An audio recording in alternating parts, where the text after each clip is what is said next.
esse papo já tá qualquer coisa. Você já tá pra lá de Marrakech. Estamos de volta com o Compra Lá de Marrakech, o programa que não tem hora nem para chegar nem para sair e que conta ou tenta contar e tenta mostrar as aventuras desse explorador aventureiro que está aqui comigo do outro lado da câmera, Tito Rosenberg, que hoje está na ensolarada Pipa, eu aqui no nublado, na Serra Nublada aqui, Carioca. Tito, como é que vão as coisas? Rapaz, ótimo. Apesar de preso, eu tenho o privilégio de ter uma paisagem maravilhosa no meio da natureza, como você também hoje. Então, eu devo dizer que no mundo onde as pessoas estão tendo tanta dificuldade para sobreviver, estar num lugar como esse, no meio da natureza, é um privilégio. Poder sofrer no meio de tanta beleza. Então, acho que o sofrimento ele é diminuído, né? Porque esses 8 meses de quarentena têm me feito muito mal, porque eu sou uma pessoa muito sociável. Aqui em casa vive cheio de gente, almoçando, jantando, e agora a gente está distante de todo mundo. É uma grande falta que faz a amizade real, ao vivo. Mas estamos vivos. Não, e falando em paisagem, e falando em pessoas, hoje o tema é interessante, né? Porque é uma paisagem diferente, é um deserto, e é um festival de música. Eu conheço muito pouco. Você me explica melhor sobre o que é o Pra Lá de Marrakech de hoje, por favor. Olha, o Pra Lá de Marrakech hoje é como as boas ondas, só vem de vez em quando. Então, hoje a gente tem que estar feliz porque está dando onda boa e por isso nós vamos falar de uma festa, muito mais que é uma aventura também, não é? Porque exige uma cota de sacrifício relativamente grande para participar dessa festa, que é o Burning Man. O Burning Man, Homem Queimando, é um festival anual que tem nos Estados Unidos, no estado de Nevada, perto da cidade de Reno, onde se encontram desde muito tempo. Quer dizer, o primeiro festival foi em 96 e era em São Francisco, né? São Francisco é uma cidade na Califórnia, é uma cidade iconoclástica, né? Lá acontece tudo de estranho, tudo de exótico. Foi onde começou o movimento hippie, no Haight-Ashbury. Foi onde começaram todos os movimentos de contestação contra a guerra nos Estados Unidos, a guerra no Vietnã. E foi em São Francisco que nasceu essa festa, que era eles chamam de um gathering. Gathering é um encontro. Era um encontro de pessoas no solstício do inverno de lá, que é o solstício de verão nosso aqui, e, aliás, no solstício de verão lá, que é o nosso solstício de inverno. E onde eles faziam numa praia lá em São Francisco, uma festa e queimavam um boneco de um homem, como um símbolo da nossa efemeridade na Terra.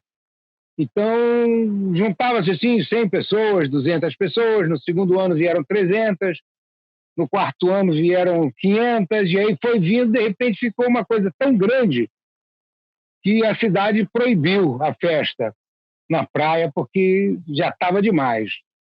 Aí os organizadores, em busca de um novo lugar, encontraram no deserto o lugar certo para construir essa cidade temporária instantânea. Não é só adicionar água e está pronto, que nem esse leite em pó. É uma cidade instantânea, é um experimento em vida comunitária em situações difíceis, porque o que eles fazem é reunir. Eu estive lá a primeira vez em 1998, com 15 mil pessoas participaram, e foi um evento no meio de uma praia, que eles chamam é um lago seco.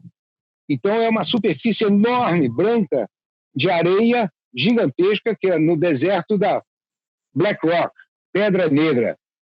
No meio desse deserto tem essa praia grande, esse lugar assim onde eles resolveram construir essa cidade temporária para que artistas da Califórnia e de outros estados pudessem ir lá e construir esculturas temporárias que seriam queimadas junto com esse boneco no último dia. Então, era um experimento também em efemeridade, no efêmero, na coisa que passa rápido, que existe e não existe mais. Era um manifesto contra a comercialização da arte, transformar a arte num produto que vende por $9 milhões, como uma pintura do Keith Haring. Então, o objetivo deles era fazer uma espécie de uma gozação do mercado da arte, construindo peças de arte maravilhosas ali mesmo e depois destruindo com fogo. O fogo no sentido de que era o fim de tudo, era a eliminação de tudo. Eu ouvi falar que era um lugar de muita música techno, que eu gostava muito, ainda gosto até hoje, e isso me interessou. E eu falei assim, um encontro de 15 mil malucos é uma coisa que eu gostaria de conhecer. O Burning Man ainda era muito desconhecido. Por sorte, eu morava na Califórnia nessa época, então eu soube. E porque 15 mil pessoas para um evento na Califórnia é praticamente ninguém. Muito desconhecido, era muito pequeno. E aí eu fui em 98 pela primeira vez, me apaixonei pelo evento e voltei depois em 99 outra vez. Fui 2 anos seguidos. Em 99, quando eu fui, já estava bem maior, já eram 23 mil pessoas. Quer dizer, pulou de 15 mil para 23 mil. E o último que aconteceu o ano passado foram 78 mil pessoas. Cacete. 78 mil pessoas. E o Burning Man, nesse período de lá para cá, se transformou num evento mundialmente conhecido. Ele é conhecido pela irreverência. E o objetivo dos organizadores é uma galeria de arte temporária radical em condições extremas. Extremas por quê? Você está no meio do deserto. Se você quiser sair de lá andando, só vai encontrar uma cidade que é Reno, a 180 milhas, que dá mais de 200 quilômetros de distância. Então fica no meio do nada. Então ali você está isolado de qualquer tipo de coisa. Ainda por cima, é proibido vender qualquer coisa dentro do Burning Man. É proibido o uso de dinheiro. Então, você não pode ir lá pensando que você vai comprar um prato feito, um cheeseburger, um cachorro-quente. Não tem nada para comer. Não tem nada para beber. Só tem o café na cafeteria que você pode comprar com dinheiro. Porque o objetivo deles, inclusive, é fazer a descomoditização. Não tem commodities, não tem comodidades, não tem conforto nenhum. Eles têm banheiro porta-pote. Milhões, uma quantidade incrível de banheiros desses químicos que se tem por aí. No Brasil tem muito, né? Esses banheiros químicos, eles fazem paredões, um caminhão gigantesco que vem 2 vezes por dia sugar toda a porcaria e lavar com vapor quente, quer dizer, você entra, dá a impressão que você está entrando no banheiro de um hotel chique, no meio do deserto. E para essas 15 ou 23 mil pessoas, como da primeira vez, não há fornecimento de água. Não tem água, você tem que levar a sua água. Um detalhe, o festival dura 7 dias. Porra. Então você entra dentro desse lugar, vai ficar 7 dias sem ter nada à venda, você tem que levar a sua água, você tem que levar a sua comida, a sua subsistência total e a sua forma de tomar banho, se conseguir também, né? Então tudo isso junto cria uma dificuldade que é só para os fortes, eu diria, né? No início era assim. Então, havia... O Burning Man tem outra característica, que é usar roupas opcional. Ou seja, é como uma praia de nudismo, você tem o direito de ficar nu, e ninguém pode reclamar. Então, isso cria um ambiente de... Como é que eu diria?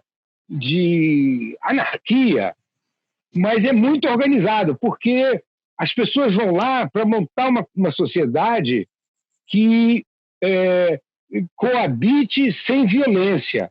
Nunca houve um caso de roubo dentro do Burning Man. Ninguém rouba. Um detalhe, você tem, quando na minha época, 15, 23 mil pessoas, e agora 78, não tem uma lata de lixo. Nossa. É proibido você jogar lixo fora.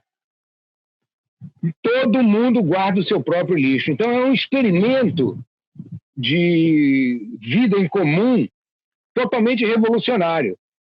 E a música rola, os músicos não são pagos, vai tocar quem quer, organizam-se grupos de amigos para levar bandas, tocarem, todo mundo toca de graça nos diversos palcos, entende? É uma espécie de Rock in Rio com vários palcos, e a entrada era barata. No tempo que eu fui, eu paguei $50 para entrar o primeiro ano, 65 no segundo ano, agora está 450, porque eles estão tentando limitar o número de pessoas.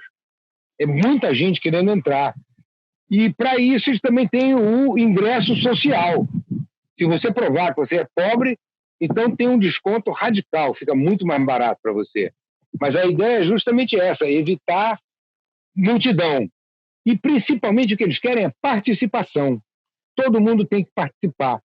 Então a maioria das pessoas vai fantasiada, a maioria das pessoas faz arte, e muito poucos são como eu. Eu que não sou artista, eu fui lá para um happening, para curtir a convivência com toda aquela loucura, aquela música que roda a noite inteira, tanto que quando você chega, é um acampamento grande já, e eles fazem ruas no deserto, né? Desenham na areia as ruas, e você escolhe que lote você quer ficar. Quem vai chegando vai se encostando.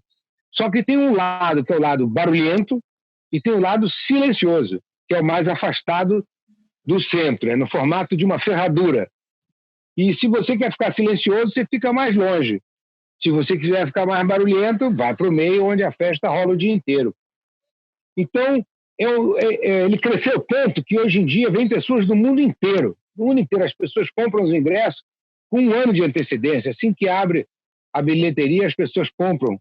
Mas a convivência, e é proibido você vender qualquer coisa. Por exemplo, não é proibido você usar drogas, mas é proibido você vender drogas ou comprar drogas, porque aí você está usando dinheiro, é uma transação. É proibido você vender cachorro-quente, é proibido vender drogas. Então, em 98, 99, eu tive uma experiência extremamente interessante, que foi que eu fui para lá e eu não tinha nada para oferecer, porque é o festival da oferenda.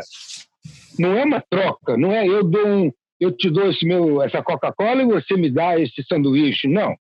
É oferta. Você tem que dar as coisas e se alguém te der, tudo bem, mas não é troca. Eles dizem que é um festival onde trocar não é elegante. É até proibido. O certo é você dar. Tem que dar tudo. Eu estava indo para lá no motorhome que eu tinha naquela época na Califórnia e eu não sabia o que eu ia dar. Eu não tinha nada. Aí eu tive uma ideia. Eu falei, passando por Reno, que é a cidade mais perto, eu parei no supermercado, comprei um isopor gigante, 3 isopores que ficaram no meio assim do motorhome, comprei gelo seco e comprei centenas de latas de cerveja. Centenas de latas. Enchi. Cada isopor era mais ou menos desse tamanho assim, grandão, lotei de cerveja o carro. E cheguei lá, me instalei, montei uma banquinha e comecei a servir cerveja gelada para qualquer um que passasse. Era a minha colaboração, naquele calor desgraçado, verão, no meio do deserto. O calor é infernal, vem umas tempestades de areia que você não vê o seu vizinho. Tem que fechar tudo. A maioria vai de barraca. Imagina as pessoas sofrendo dentro de uma barraca. Aí comecei a oferecer cerveja grátis. Passa a pessoa, quer um? O senhor quer outra? Aceita uma cervejinha? Resultado, em 2 horas as pessoas já vinham todas passando pela minha mesinha, dizendo, você quer aqui um baseado? Aceita um ácido? Eu aqui tenho uma mescalina, toma de presente uma mescalina. E eu sei que no fim do primeiro dia eu tinha todas as loucuras que eu pudesse querer, sem comprar, porque as pessoas me ofertavam, porque a única coisa que eu tinha para ofertar era cerveja gelada. E quem ia de mochila com barraca não podia levar nada de gelado, nem grande, nem pesado. Então eu aproveitei que eu estava viajando com um motorhome, que é uma espécie de um caminhão, para fazer o frete de cerveja e liberar para todo mundo. Durante 2 dias eu liberei cerveja para todo mundo e fiquei de cabeça feita a festa inteira. E eu que não gosto muito de cerveja, fiquei com a cabeça feita o festival inteiro.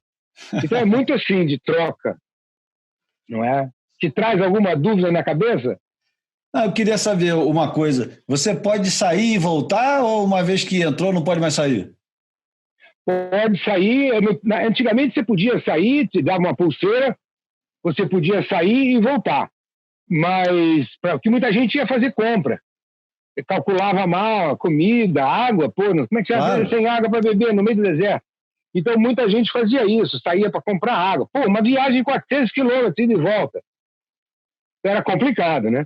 Mas agora eu soube que eles estão cobrando de quem quer sair e voltar, que dá uma mão de obra danada, ficar controlando aquela entrada. Imagina 75 mil pessoas, cara, entrando. O controle disso imagina, é muito louco, né? E como é que é feito o controle disso no meio do deserto? Como é que eles cercam isso? Eles têm uma cerca baixinha, a cerca tem 1 metro de altura, que é uma grade de plástico, 1 metro de altura, e ela é feita, na realidade, eles chamam de trash barriers, são barreiras de lixo. Porque a invenção do negócio não foi para evitar a entrada ou saída de pessoas, foi para evitar que o lixo que porventura fugisse da sua mão não fosse para o deserto. Então ficava preso na cerca. Então não tem controle nenhum, eles têm pessoas fiscalizando o entorno, mas como o entorno, imagina, é uma planície inteira. Você, para entrar lá, cara, se você quiser pular a cerca, o cara já te vê 5 quilômetros antes de você chegar perto. Porque não tem um arbusto que você possa se esconder, você tem que vir atravessando o deserto. A dificuldade para você chegar é imensa. Entende? Então eles fizeram isso. E também fizeram essa cerca agora, porque eles têm um outro hábito, que são de fazer carros de arte-carros, esculturas.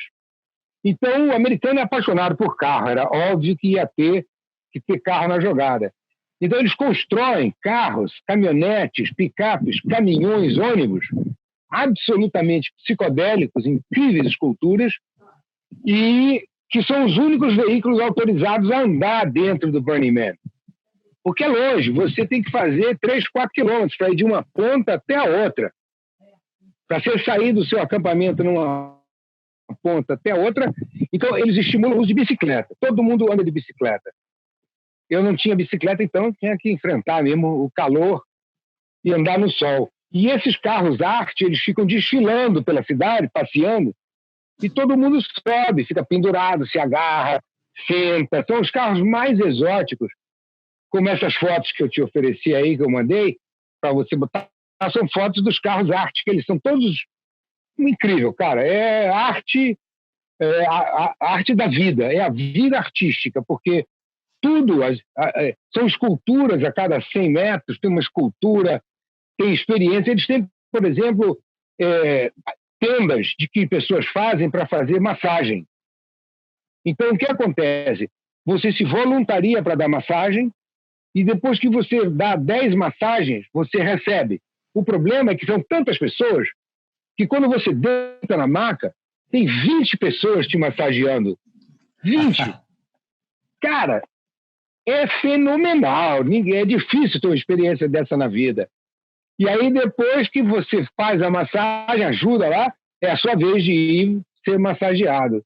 Então, essa coisa do compartilhamento radical, aliás, a palavra radical é a palavra que mais tem a ver com Burning Man. Eles querem fazer compartilhamento radical, vida coletiva radical, como conviver com o seu vizinho que você não conhecia ontem e hoje ele está ali do seu lado, tomando um ácido. Então, é muito louco mesmo, entende? Agora, não tem overdose, não tem nada. Eles têm, inclusive, um laboratório no centro, lá no escritório central, tem um laboratório de análise de drogas. Se você está na dúvida sobre aquela pílula que você tem, ou sobre aquele ácido, leve lá que eles vão analisar e te dizer se é puro, se é bom, se é ruim. E do lado de fora tem o score do dia. Hoje analisamos tantos ácidos, tanta maconha, tanta cocaína. Não tem cocaína, engraçado, cocaína não tinha. É interessante, é uma outra atitude. Mas a grande maioria das pessoas, eu acho, eles não usavam drogas. Porque tem muita família, você pode levar crianças, muita gente leva bebê, entende? Então as crianças adoram brincar no meio daquele troço, né? Porque hoje em dia, porque as ruas têm nome, tem tudo, você consegue se achar. E as crianças adoram passear de bicicleta no meio daquela loucura e ninguém se escandaliza com a nudez de uns, com a escultura de outros, porque há muito respeito, ninguém toca em ninguém. Entende? Você vê uma mulher linda passando assim, nua, linda ou feia, porque não tem o critério de beleza. As mulheres ficam peladas sem o erotismo. Então tem a feia, tem a gorda, a baixa, a alta, a magra, que ficam peladas e saem andando. Nunca ninguém foi estuprado dentro do Burning Man. Isso às 3 horas da manhã, você pode sair pelado, andando para assistir um show que você está gostando. Então, é dessa maneira que eu acho que eles conseguiram implementar. Esse ano, 2020, é o primeiro ano que não teve Burning Man, por causa da Covid. Então, por causa da quarentena, eles suspenderam o Burning Man, que existe desde 96, muitos anos, né? Primeira vez que não tem. Eu não iria hoje. Virou coisa de milionário. Porque agora os milionários, o que eles fazem? Eles mandam seus ônibus, motorhomes, que se engatam e formam, assim, hotéis, sabe? E na frente vão os mordomos com a champanhe e os caras vão de avião quando está tudo pronto. Olha só, cara.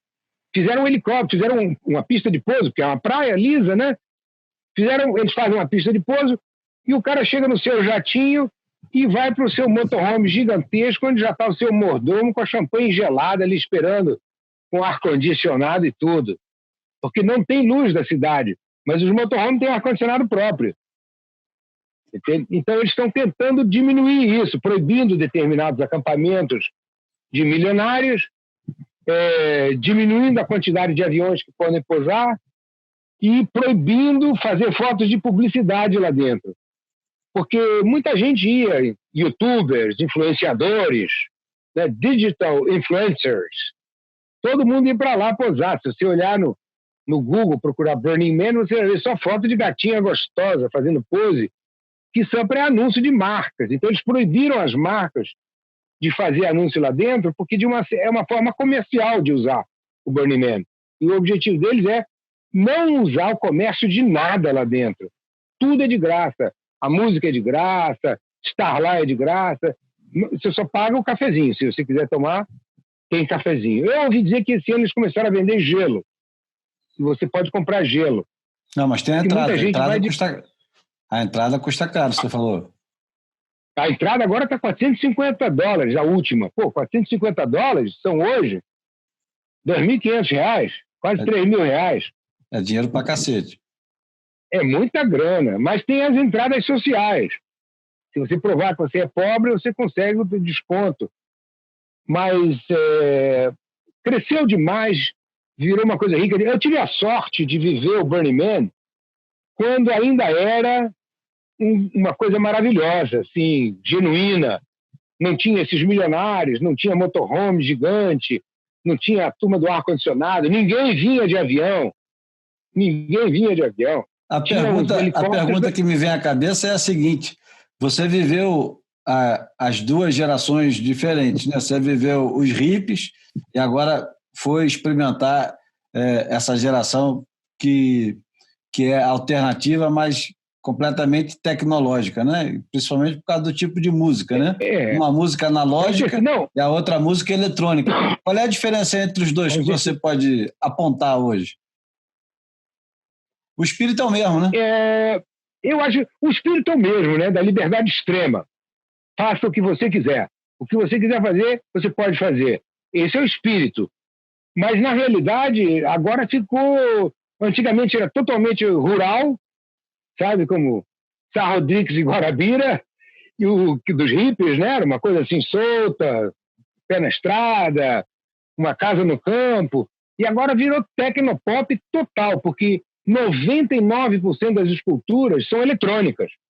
Tem desenhos, pá, luzes, coisas que piscam, máquinas que se mexem.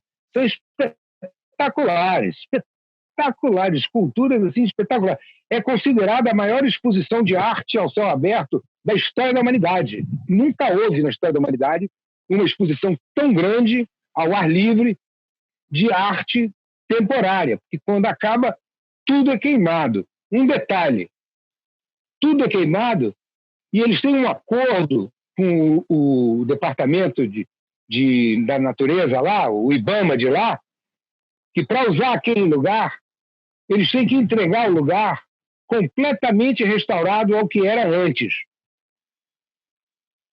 Então, eles ficam, quando acaba o evento, fica uma multidão de pessoas durante um mês catando todas as bitucas de cigarro ou marcas de qualquer coisa que tenha no chão, para deixar o chão completamente restaurado do que era. E se encontrarem uma bituca de cigarro no ano seguinte, eles não têm autorização para fazer o festival. O IBAMA de lá, que é o Department of Land Management, eles não deixam você... eles têm uma permissão temporária. O objetivo é esse. Não tem lata de lixo e eles deixam o lugar completamente limpo. Foi a primeira vez que eu vi um lugar com todo mundo andando na rua com um saquinho de lixo pendurado na cintura. Até os caras que andavam pelados tinham uma cordinha segurando um saquinho do lado para jogar alguma coisa assim. Cara, é uma utopia, né? É uma experiência de uma utopia organizada. Deve ser incrível. Bom, eu acho que... É incrível. Acho que isso é uma bela volta, né? Uma volta ao passado que indica para o futuro, né? Com certeza, com certeza. O experimentalismo foi o que me seduziu. A ideia de que você poderia ter tanta gente junta, na época era 20 mil, né? 23 mil, e todo mundo viver em paz, sem roubo, sem assalto, sem violência, sem jogar lixo no chão, sabe? Isso é uma coisa assim, é uma utopia. É a total utopia. Quer dizer, eu que sou um dos utopistas por natureza, eu acredito na utopia, é o que me guia, foi uma experiência que me regenerou a confiança na humanidade, na possibilidade de que a gente consiga construir uma sociedade mais justa, mais igualitária, onde não haja tanta diferença, porque ali tinha pobre, tinha rico, tinha milionário.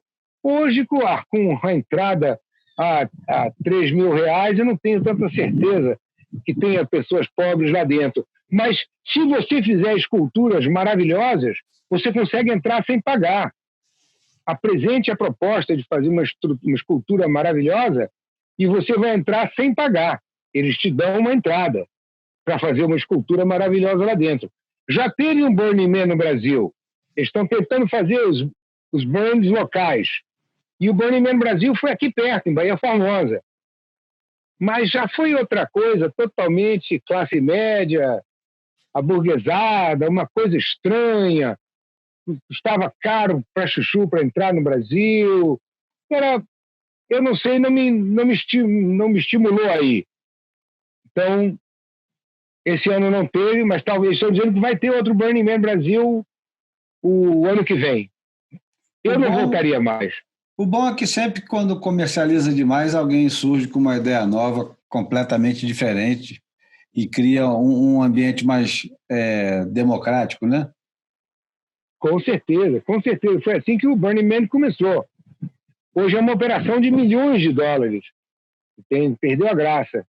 Mas eu tive a sorte de estar no lugar certo, na época certa. Maravilha, Tito. Muito bom poder escutar essas histórias. Então, lá se vai, então, lá se foi, mais um para lá de Marrakech. Esse baú de memórias ilustradas, né? Do Tito Rosenberg. Chegamos ao número 7. Que é um número, né? Tem edifícios lá nos Estados Unidos que não tem nem o 7º andar, né? Não é? É cabalístico, né? Então, já estamos adiantados. Falou, compadre, agradeço aí sua boa vontade, paciência.